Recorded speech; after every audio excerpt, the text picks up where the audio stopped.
Welcome back to the Word on Fire show. I'm Matthew Petrusik, Senior Director of the Word on Fire Institute and the host of the Word on Fire show. Thanks for joining us.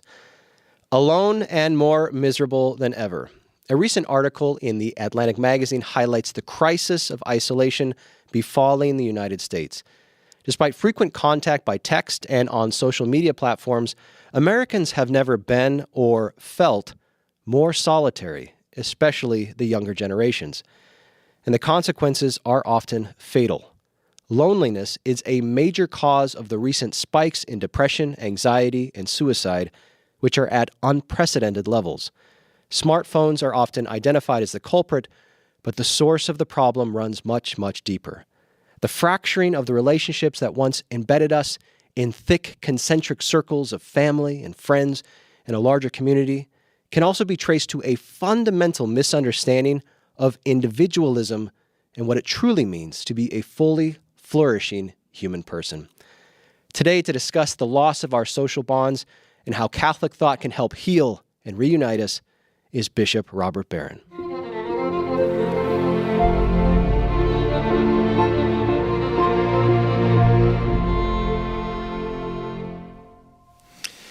Well, Bishop, wonderful to have you in the studio again. Today we're going to be discussing healing antisocial America. But before we get in, what have you been up to recently? Oh, a few different things. I was overseas, and then I came back from that trip, and I stayed in Washington for a couple of days because the USCCB has meetings in March if you're a committee chair. And one thing I did there was we filmed the first of these roundtables on mental health. So we're having a whole initiative around this question of why are so many young people experiencing depression, anxiety, suicidal tendencies. So we recorded the first of these. I was on with two psychologists. And the idea is to bring pastoral voices, bishops, and the mental health professionals into conversation. Just did that. Then a couple of days ago, I was here in my diocese in a beautiful church and installed 3 young guys as lectors. So it's one of the offices as they make their way toward the priesthood. So that was a great joy. Well, your work in Washington, D.C. is certainly applicable to what we're talking about today. Yeah, quite right. There's a lot of our conversation is going to be based on an article that recently appeared in The Atlantic called Why Americans Suddenly Stopped Hanging Out by Derek Thompson. And in the article, he offers some very startling statistics about just how isolated we have become across all demographics. And we'll look at some of those stats in a moment. But the first question to ask, Bishop, I think, just to sort of establish the arena is, well, why should anyone care about individuals increasingly choosing to become solitary in the first place? Because presumably no one's forcing anyone into their bedrooms to scroll catatonically on their phone in the dark. So one sort of first critique may be, well, why don't we just let people do what they want to do? You do you, and I'll do me. Yeah, I'm not going to force anybody, but I can observe that something runs counter to human nature.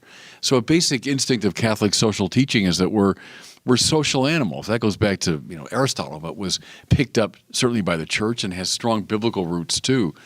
So that by our nature we seek companionship, we seek communion. And so if something is driving us into isolation, that's finally going to run up against the basic instincts of our nature, which in turn is going to give rise to all kinds of psychological suffering. So I would say we take Catholic social doctrine seriously, and that we're political animals. I go back to my years of studying Aristotle. The zoon politikon is one way Aristotle characterized the political animal. But the other one, he says zoon logikon. We say the rational animal, but logikon means, logos is tongue, an animal that speaks, right? So that speech, which takes place indeed in a political framework. Right. That's where we speak to each other in this persuasive way. It's very important to know that about our nature, that we're designed for communication. We're designed to reach out to others, right? So whatever is isolating us and limiting our capacity for that connection, that's ultimately dangerous to us.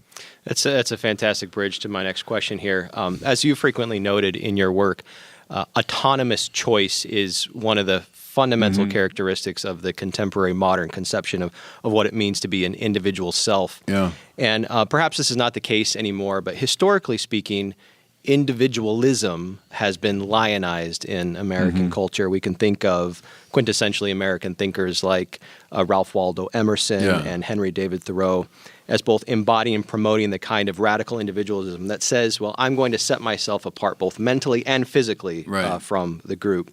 And we also tend to prioritize economic opportunity over being and staying with family. So how does this conception, this historic conception of individuality, especially in a U.S. context, compare with a Catholic conception of what it means to be an individual? Yeah, it's a rich and complex question. We could do a semester course just on that. You know, there's a play. I go back here to Paul Tillich, the theologian, who said one of the basic ontological polarities, that's the way he put it, is between individualization and participation. So there's a natural tension, if you want, between I'm me, my life, my choices, on my own, don't tell me what to do. Fine, that's legitimate. But that's in creative tension with participation, which means I belong to something bigger than myself. I belong to a family, to a community, to a society, to a religion. And on Tillich's reading, those two are in a creative and healthy tension, never resolved, this side of the eschaton. And I think that's a fair way to talk, too, in terms of Catholic social teaching. We're not talking about some communitarianism that just negates the individual. Well, no. I go right back. I preached on this not long ago, that wonderful passage from Ezekiel. So we're talking, 6th century BC. When Ezekiel says, if you sin, well, then you're responsible, not your children. If your father sinned, that's his responsibility. It doesn't come to you. And we might say, well, of course. But that was a major breakthrough in consciousness. It's Karl Jasper's axial period, right? Around the same time when the Greek philosophers, when Socrates and company are emerging. So there's this breakthrough in the Israelite prophetic consciousness that we're not just members of a community. We also stand on our own. So that's the tension you want to respect. Catholic social teaching certainly holds to the primacy and the dignity of the individual, and that we do have a distinctive profile. When I can say, no, that's my choice, and that's something I decided to do morally, and I bear responsibility for it. Great. But that individual is not the sort of modern individual, sheerly autonomous and self-reliant and all that. No, the individual now belongs in dialogue with something that he participates in. So I would see that's the healthy tension we want.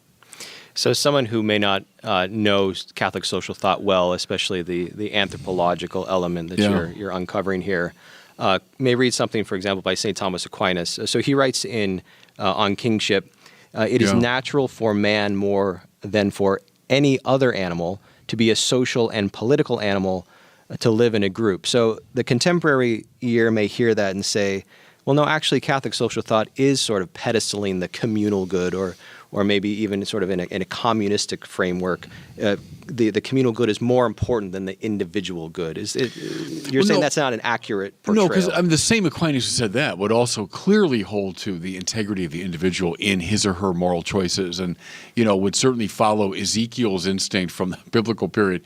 So no, it's the both and. Probably what's more needed today is the communitarian emphasis, because see, we're on the far side of that great split, by which the pre-modern was left behind and the modern was embraced. You could pursue it metaphysically if you want, where metaphysically speaking, things were seen as individuals without essential relationship. Prior to that, go back to Aquinas' participation metaphysics, and things are seen as always already connected to each other, So that makes a difference. But I think Aquinas is a bridge figure there. I mean, he would certainly affirm all that we want to affirm about the individual and his, communitarian aspiration.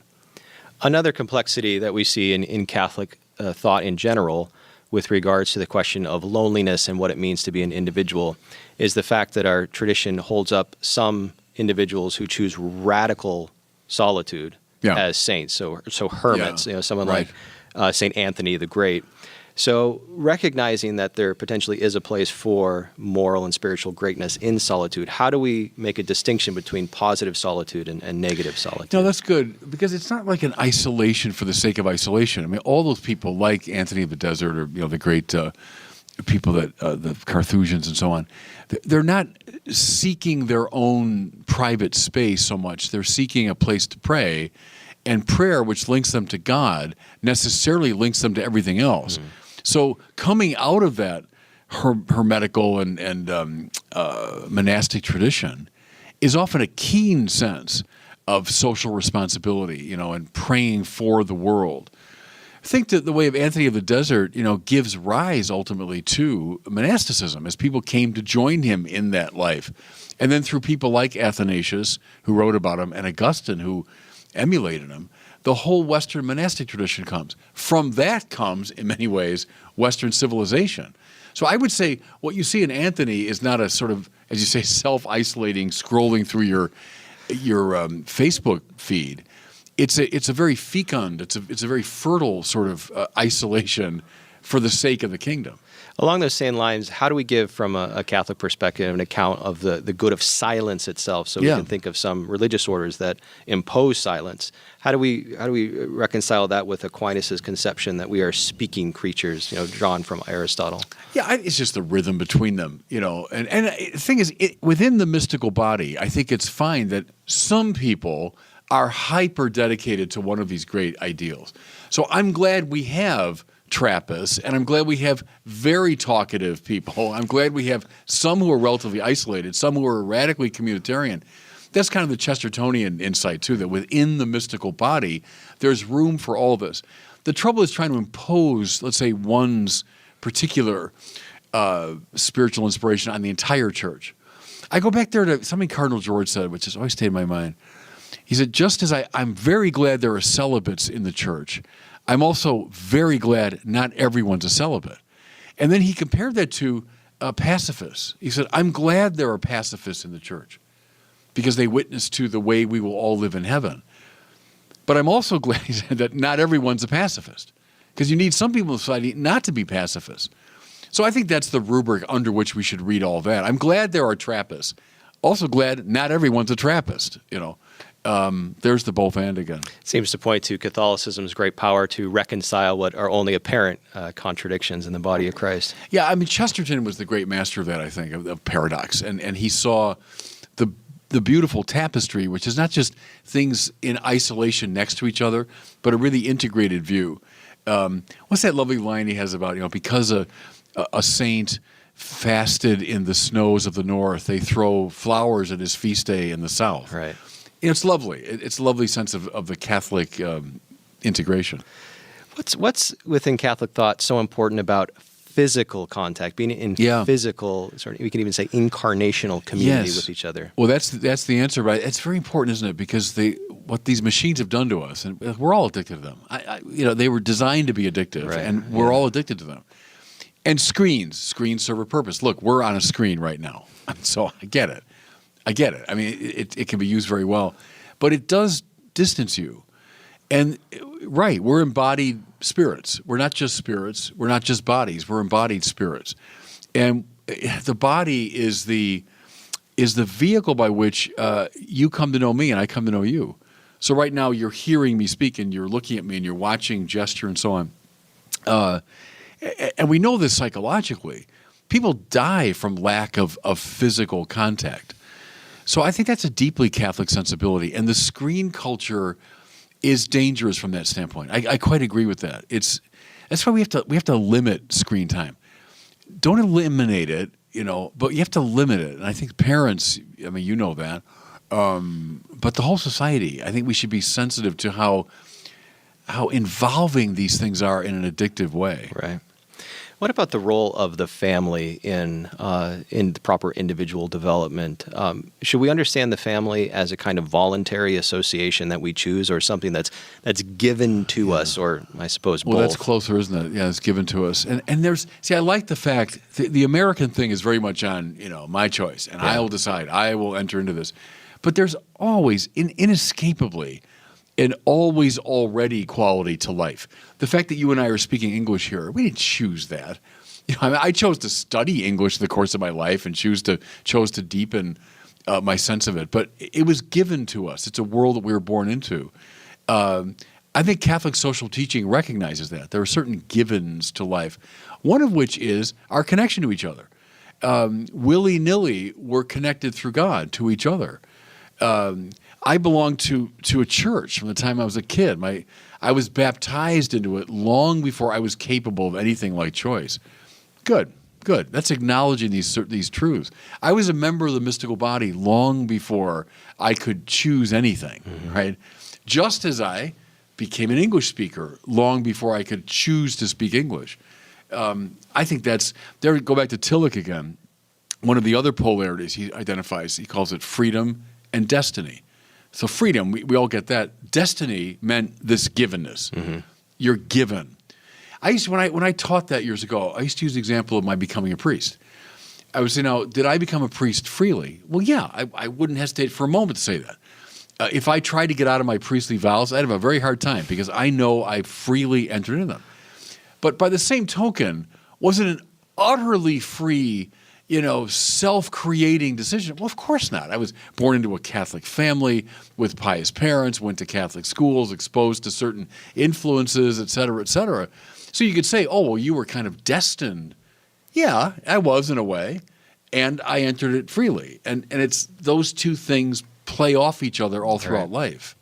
As I'm sure you know, the French existentialist philosopher Jean-Paul Sartre famously said that hell is other people. Right. So why is sometimes we all feel that way, I suppose, right. Our Sartrean moments.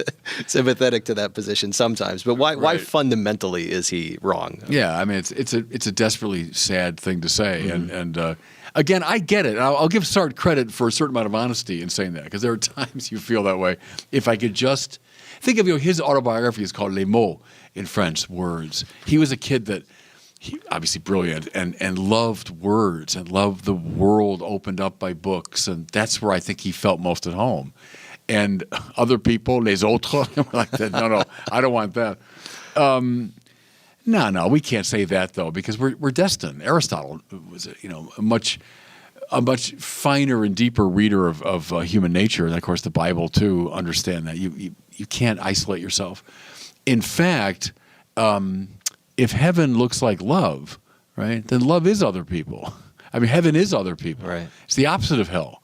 And the deeper I come into contact with God, the more I'm connected to everything that God loves, right?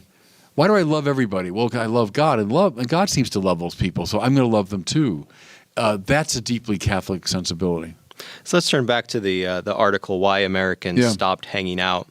The author, Derek Thompson, unsurprisingly traces much of the causes of antisocial behavior to technology, which you've already been touching on.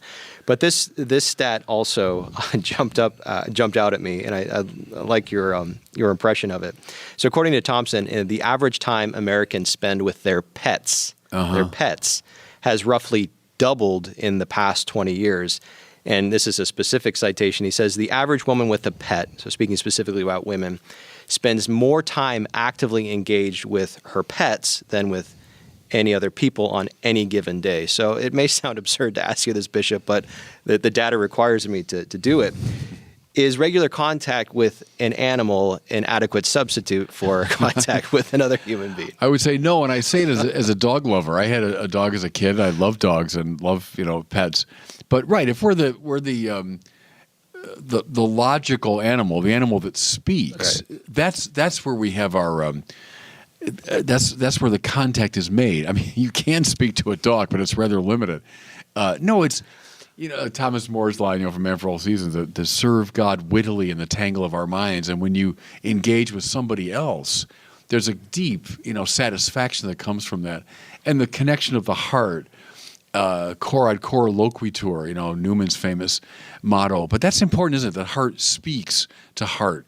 So no, you're not going to find satisfaction with a dog or with your computer screen. You can only find it really in friendly conversation with another. That's not just like an information gathering exercise. It's a soul enhancing exercise when you sit down and really engage somebody in conversation. And again, that's a lost art. I'm afraid. I don't want to be picking on the young people, but when you're raised on these stupid machines, you lose that capacity, right? Even to pick up the social cues or how to engage in a conversation, how to start a conversation, the sheer pleasure and joy of following another as you're both seeking for the truth. If somebody's just kind of given to you on that screen and you just sort of are scrolling through it, you're not conversing. Now, can these machines be a means to cultivate conversation? Yeah, they can. They can. The trouble there, I think, is they often turn mean. What people are able to do in these comm boxes is just share invective, But the art of conversation, I think for parents to teach their kids how to do that, for teachers to teach their students, here's how you converse with somebody, Here's how you make an argument even. I've talked about that. I think it's a lost art. We know how to hurl invective at each other and hurl insults and one-liners and TikTok little things, but how do you actually make an argument and present your case for something? So I think that's a very important theme, conversation among friends. The great tradition has recognized that as key to our flourishing. There's also the question of nonverbal communication as well. One thing that screens have done has taken away our capacity to look at each other in the eye for a sustained period of time. And that's a subtle business, isn't it? It's a subtle game. And it is a game. The way you learn how to play basketball or how to play chess or something, it's a game with a lot of kind of undefinable elements and more intuitive. But you're right. Like, how do you pick up on cues and the psychology of someone? How do you know, okay, I've just hurt his feelings in saying that, and likely we're going to get derailed now because he's going to get defensive, or that sort of delicious moment when you realize I'm not trying to impress someone. We're actually looking for the truth together, and we're actually making progress. Like we're climbing the mountain toward the truth together. That happens in the best conversations, as it does in the best games, right? When you're playing the game and you're not so preoccupied with my own ego accomplishment, but just the joy of the game, right? Those are the best moments in life in some ways. And if we lose that in our conversational capacity, that's a tragedy. So here are some statistics I think are important to get on the table to emphasize some of the points you've been making. So according to a recent national poll, Americans on average spend 4 hours and 37 minutes per day on their smartphone. And that for Gen Z, so for those born after 1997, that goes up to, this is average per day, 6 hours and 5 minutes. So there's one way we can look at technology and say, well, all technology is sort of morally neutral by definition. It can be used for good, it can be used for